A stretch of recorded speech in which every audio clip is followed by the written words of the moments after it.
So this is a good time to ask you how you became acquainted with the leader of the Laseti, Hardrick tells Melindra. Once we begin walking with her to the agreed meeting place, my brother has had various dealings with her in the past, Melindra says. He was the one who introduced her to me. If you are over 600 years old and your brother is still alive, then does this mean he's also Stillwater? Kate asks. Yes. Melindra says, he and I were the only half Laseti who happened to be there when... She pauses for a second, realizing that she may have said too much. We are the only two half Laseti who became Stillwater, Melindra corrects herself. Most of the others were human mages, including Aiden. And I do not suppose that you are more inclined to tell us how you all became Stillwater than you were last time we talked about this subject, Darren says. No, Melindra says, but you have to understand, I'm doing this for your sakes as well. Aiden has been very thorough in eliminating all traces that could lead anyone to this tragedy. To this information, especially so that a tragedy like the Stillwinter would never happen again. Didn't he ask us to warn them about the Stillwinter again? If he were to suspect that you came into possession of the knowledge, there is no telling what he would do to you. Right, that is one way for our character to become strong. I mean, we are doing a completely different pathway to getting this. I forget, why does our character not have magical abilities? Like, oh wait. Right. It's not like everyone's a mage. I forgot about that. Like, not everyone has magical abilities. So I guess our character just doesn't have that, like, subconscious connection because he was never a mage to begin with. So he has to form a connection. Like, he can use, like, magic in the ethereal plane now. But here on the real plane, like the only way so far, the only two ways we know of is the stat device, if we can unlock the magical stats on that bitch. And the second one was the, what's it called? Becoming a Stillwinter or Stillwater. We'll see. Though we will probably never be privy to that information because chapter 11 is the last one. It sucks, man, that this is the last one. The next one is the last one. We would, yeah. You're right, Darren says, this might be the best. We already have enough powerful enemy as it is. There's no need to add another one to the list. So do we go this way or... No, Melindra says, we need to go around these bushes, then to the left, not much further now. When we finally reach the designated meeting place, we see that the Laseti's envoy was already there waiting for us. However, contrary to our expectations, our guide was not a Laseti, but a 23-year-old woman with a slim but muscular physique. A burn scar on her left arm, short blonde hair that was standing up on its own due to the static electricity constantly building up around her. Yep, told you, Diane. Diane, Kitch says loudly, it's really you. You never listen, do you? And Diane says in a defeated tone, I wanted you to leave this place and you still somehow managed to make your way back to... That doesn't get to finish what she was saying because Kate rushes towards her and hugs her tightly in her arms. I got you, Kate says as she tightened her grip on her friend. You're not getting away this time. Hey, let me go, Diane says as she tries to break herself free from Kate's powerful hold. You're embarrassing me in front of your friends. We finally meet again, eh? Hardrick tells Diane. You know, we went through a lot of trouble because of you. After you left us unconscious in the middle of the sacred woods, we were nearly captured by the golden fox and nearly got killed several times. You did? Diane says as she manages to escape Kate's grasp, looking very shocked. I'm sorry, I didn't know. I didn't think... Hardrick laughs. Calm down. I was only teasing you a little. As you can see, we are all very much alive and we got some good adventures out of it. So, all's well that it ends well. I don't quite follow that idea, but sure. Right, Diane says in an uncertain tone. I really do owe you all an apology. Though I shouldn't have treated you the way I did. It's just that I was so desperate to keep Kate from coming into contact with the Laseti that I acted without thinking. Always do stupid things like this when I'm under great amounts of stress. It's an old habit of mine that I've never really managed to shake off, even after all this time. Anyway, I'm really sorry. I promise that I'll find a way to make it up to you. Darren says. If you were so worried about Kate meeting the Laseti, why are you working for them? And they're not threatening you or anything, are they? No, nothing like that, Diane says. To put it simply, I'm working with Meredith, but not with the other Laseti. But isn't she their leader? Hardrick says. In a way, Diane says, the Laseti are a fractured state at the moment, and they have been like this for many years, ever since the death of the last leader, Hexel. Or Hexol.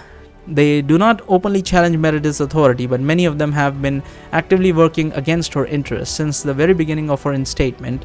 As the new leader of the Lassethi, Meredith believes that she will one day be able to reform them all and make them change their ways, though I am a lot more skeptical.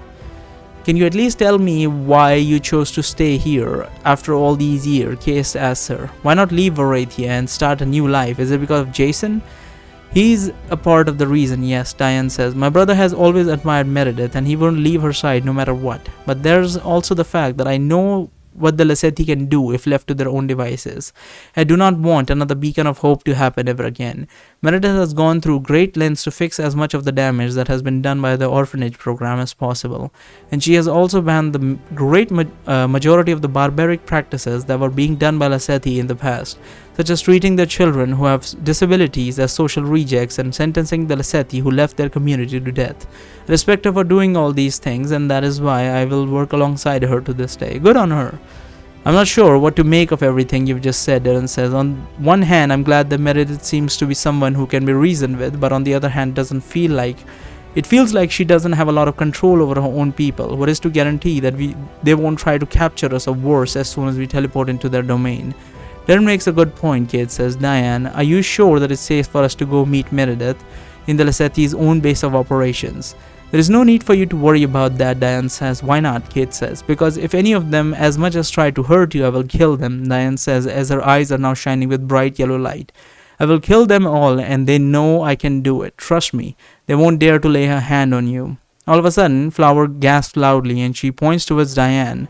You can do the thing with the shiny eyes? Flower says, looking very excited. That's so cool. I don't think I've ever found someone else who can do this. I can do it too. Look. She then squeezes her fist and concentrates really hard while her eyes gradually begin to shine with a red color and her aura feels like it's burning up. Yes, this is a high-level advanced ethereal technique, Diane says, looking very impressed by what Flower is showing her. Normally it should only be achievable after years of hard work and practice. I'm surprised that you can already do it at such a young age. I'm not young, Flower says. I'm 30 years old and I'm pretty sure that I'm older than you. Okay, Diane says, and then she turns to us. Is she joking or... Yeah, she's just joking, don't worry about it. Actually, believe it or not, she is telling the truth. She is, Diane says, but how can she be 30 already? She doesn't look older than 9 or maybe 10 at most.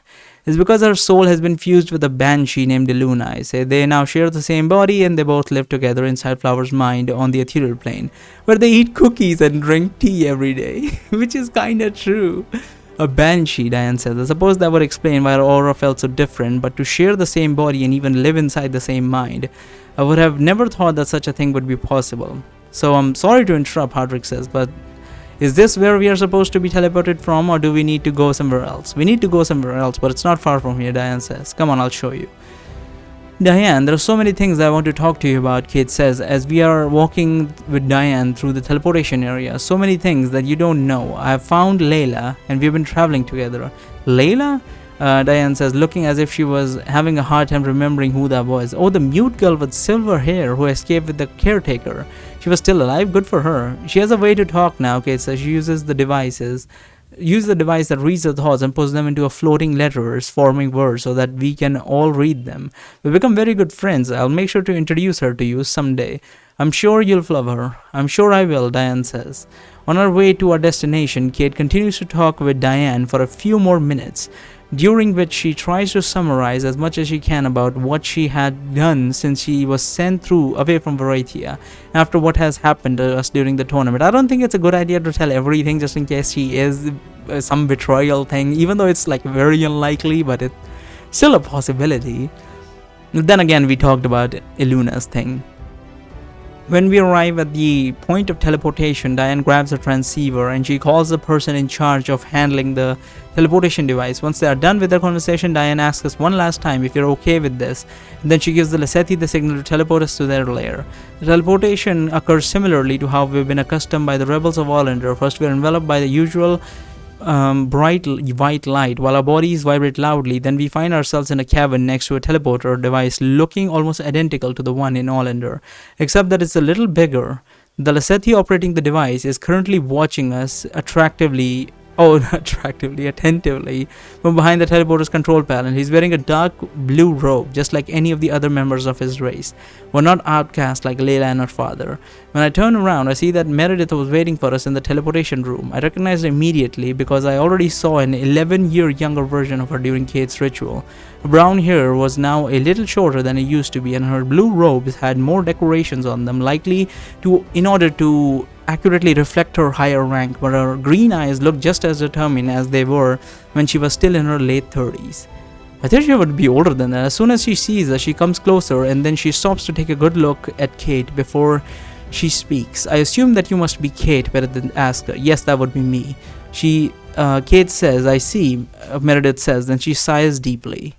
After a few seconds of silence, Meredith holds out her hand in front of Kate, offering her some sort of scepter with several jewels embedded into it.